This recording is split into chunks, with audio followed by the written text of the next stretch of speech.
এখন আর কোনো পার্টির লড়াই নেই, এখন লড়াইটা সোজা সাপটা সনাতনীর মাটির লড়াইয়ে এসে গেছে। এটা বড্ড হাসির প্রশ্ন হয়ে গেছে আমার ব্যক্তিগত মতামত।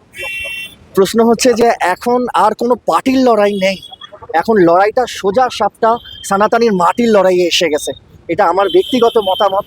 আমি সেই মতামত অনুযায়ী আমার যদি কিছু বলার থাকে তো আপনাদের এই চতুর্থ স্তম্ভ মিডিয়া, শ্রদ্ধেয় মিডিয়ার দ্বারা এতটুকু অবশ্যই বলবো, যদি সনাতনী হয়ে থাকি আমরা, আজকে তার পরিচয় দেওয়ার সময়। আর যারা আমাদের জন্য প্রাণগুলো দিয়েছেন তারা কিন্তু এটা ভাবেনি যে আজকে আমরা কতটা সংকুচিত হয়ে গেছি, আমাদের নিজেদের ধর্ম থেকে দূরে চলে গেছি। হিন্দু বলে একটা শব্দ আছে, সেটা থেকে আমরা ক্রমশ ধূলিসাৎ হতে শুরু হয়েছি। তার এফেক্ট এইগুলোই। এখন এই পশ্চিম বাংলা রীতিমতো খাতা কলমে পশ্চিম বাংলা, কিন্তু এইভাবে চলতে থাকলে এটা আর পশ্চিম বাংলা না, পশ্চিম তো চলে গেল, পুরো বাংলাদেশে পরিণত হওয়ার সময় এসে গেছে। তো আর মানে হাত জোর করা বা কাউকে মেরে এটাকে বলা, এই অধ্যায় পার হয়ে গেছে। এখন সোজা সাপটা যদি রক্তে দম থাকে, সনাতনী হয়ে থাকলে, তাহলে তার দম আছে। তাকে তাহলে এই মুহূর্তে সেটাকে জাগাতে হবে।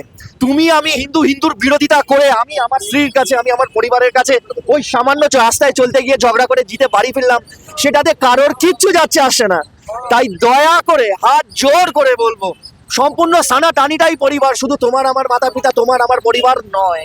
তার প্রতিফলন আমরা প্রত্যেকটা মুহূর্তে নিজের চরণ, নিজের অন্তর থেকে আমরা বুঝতে পারছি।